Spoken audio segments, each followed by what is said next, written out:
And we're going to show you folks that are openly admit and talk to it. There's a lot of different content out there across social networks that are putting out really, really good stuff.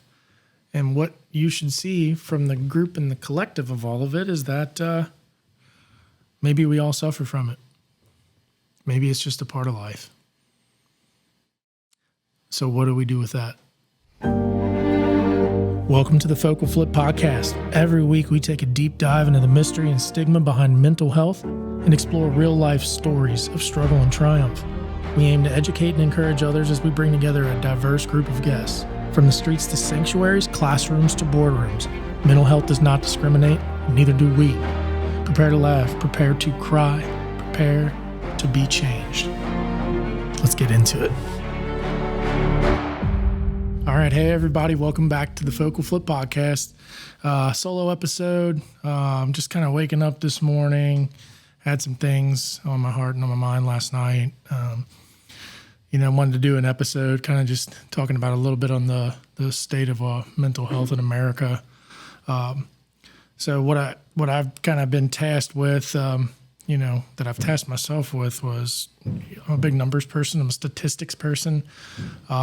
So I really feel like when you follow the numbers and you follow the statistics, or if you follow the money, you're able to follow the problems that exist and you're able to see the gaps, and then you can find and create solutions to bridge those gaps. So, this year it's been a little tough for me, finding statistics and whatnot at first, just because ever since COVID, there's just been a lot of numbers that, kind of went through the roof when people were isolating, and there was depressions increased, anxiety had increased, and just a lot. So, we're now 4 years post-COVID, and just been keeping an eye on the numbers. But the interesting thing is when going and speaking at, behavioral health centers or treatment centers, psych wards, those kind of things,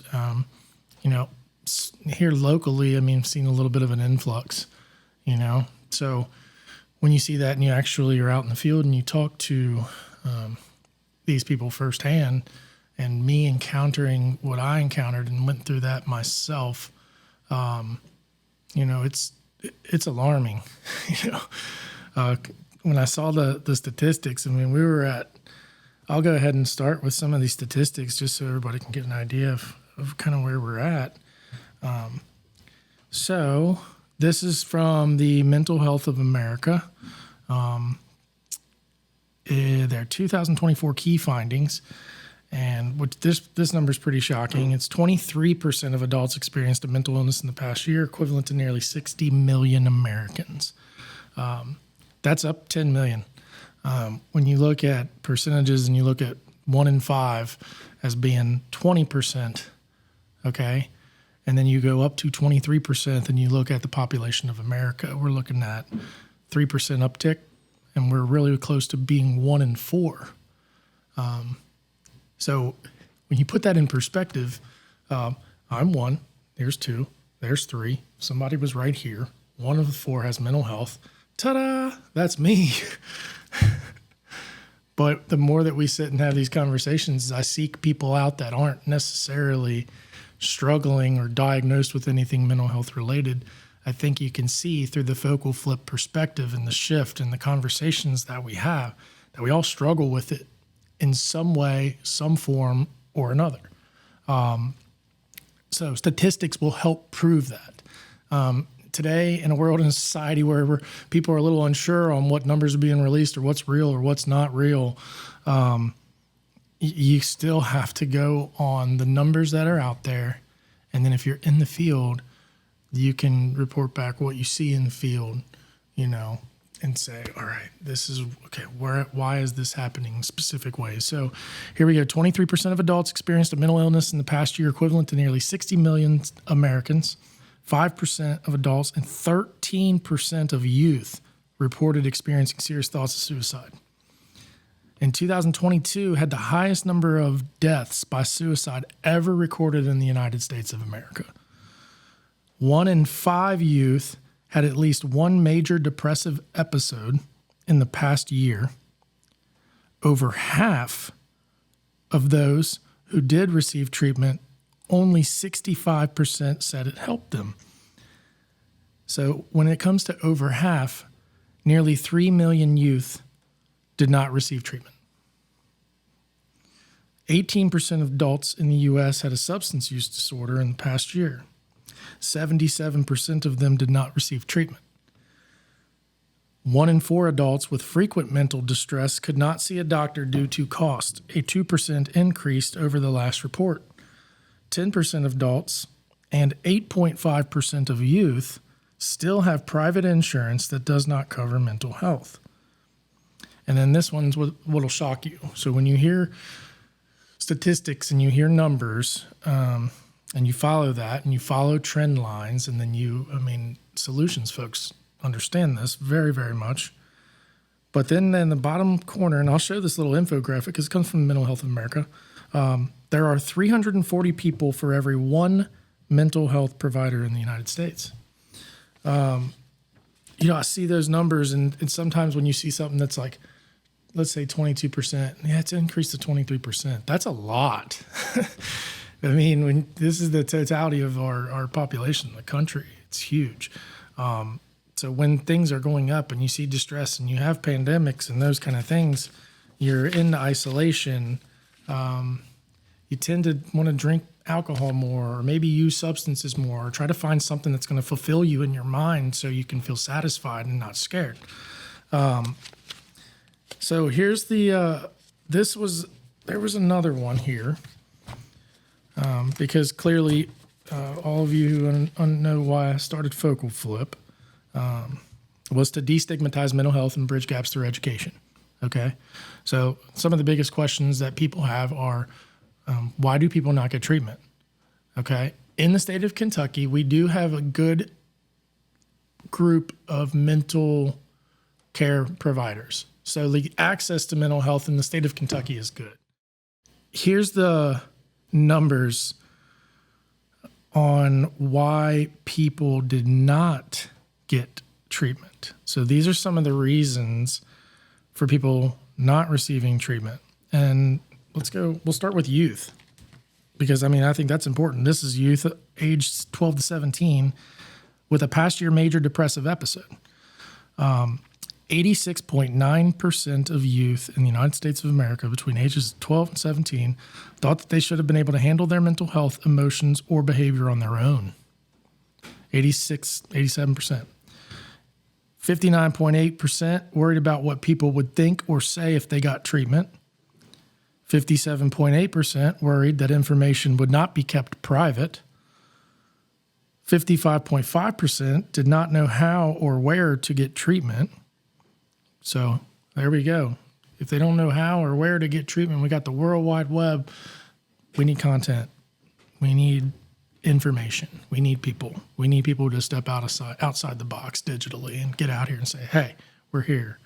53.9% thought no one would care if they got better, which hurts my heart like crazy.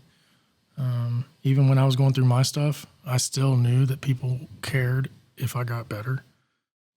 51.5% do not think treatment would help them. 48% thought their family, friends, or religious group would not like it if they got treatment. 45% were afraid of being committed to a hospital or forced into treatment against their will. 44% not ready to start treatment.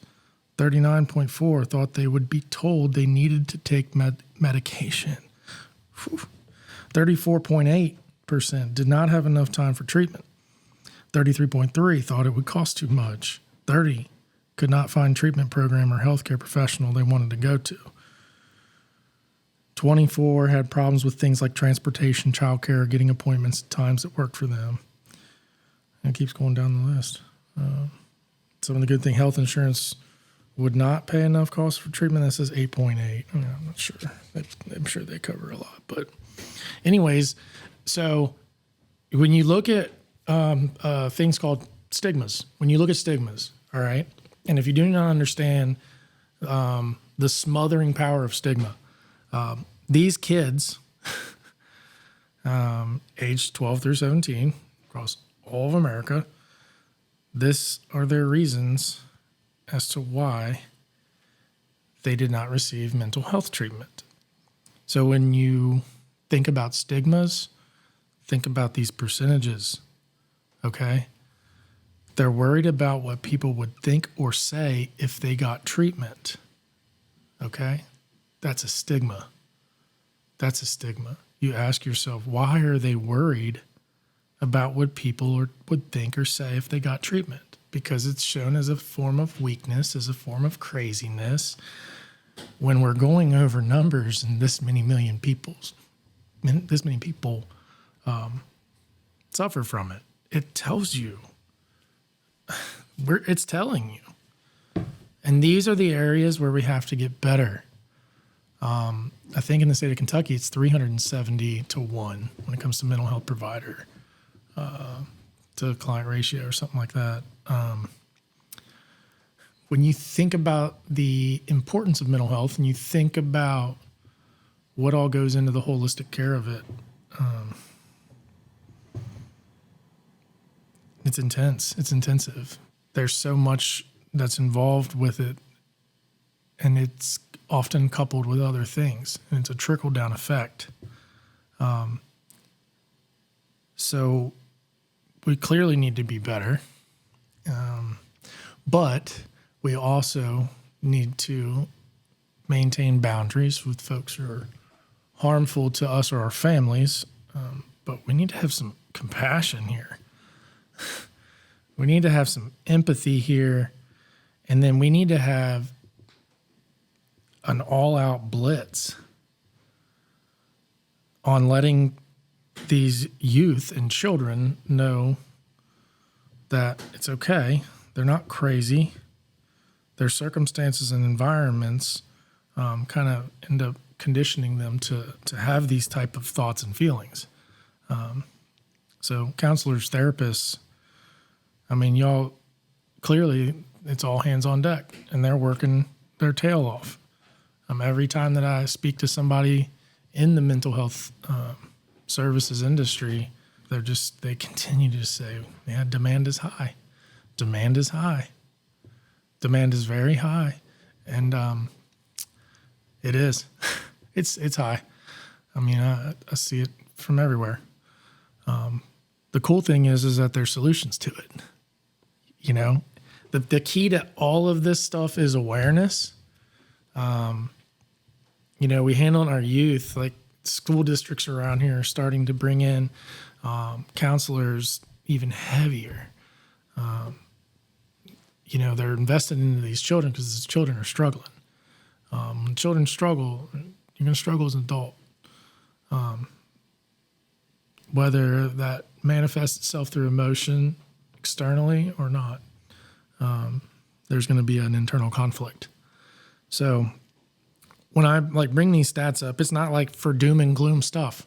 All right. It's not to get everybody down. It's just these numbers are to let everybody see that the information and the truth in the world is sitting right in front of you with people. And so the numbers come back, and then you can literally apply that with how people think and feel and act. And then you just look at how they're set up across the country and maybe look at their environment or an income level. I mean, those things are all, that's what all goes into this.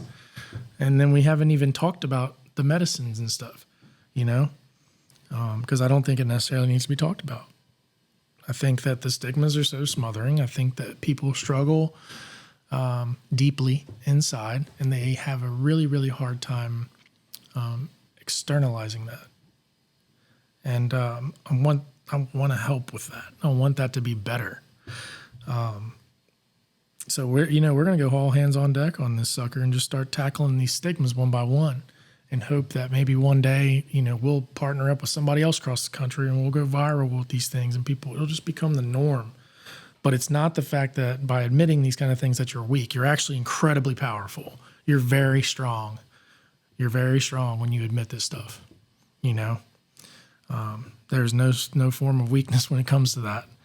It is just the fact that you can struggle with things and not necessarily play a victim. Phone's ringing. I love it. And so that's the thing, is that we don't have to. We struggle with these things, but we do not have to play that victim card. There's not, it's, once you have it and you accept it, it's not like, for me, it's not necessarily an excuses thing. There are things that you can make with it, but there are a lot of things you can own. And you, just because you struggle with a few things doesn't mean that you are crazy. You may be one of the smartest human beings on the planet. You may have an IQ off the charts. You'll be able to go after your dreams and you're not smothered. So hopefully everybody enjoys this episode and wants to partner along with me in helping the state of America, specifically in Kentucky, because that's where we're from, which is doing great. I thought still the numbers are still staggeringly high, but as far as the mental health providers, that's great. But I hope everybody jumps on board with trying to help destigmatize this thing. And we're going to show you folks that are openly admit and talk to it. There's a lot of different content out there across social networks that are putting out really, really good stuff. And what you should see from the group and the collective of all of it is that maybe we all suffer from it. Maybe it's just a part of life. So what do we do with that? That's the big question. With that, love y'all. I'm out. Like, subscribe. Let's go help these kids. Let's help adults. Let's make this thing normal. Let's all get together, band together, and thrive again. That's it. I love y'all. I'm out. Okay, you ready to wrap this thing up? If you like Focal Flip's videos, my dad's videos, go to YouTube, Spotify, and Apple, and like and subscribe to be updated. I love it.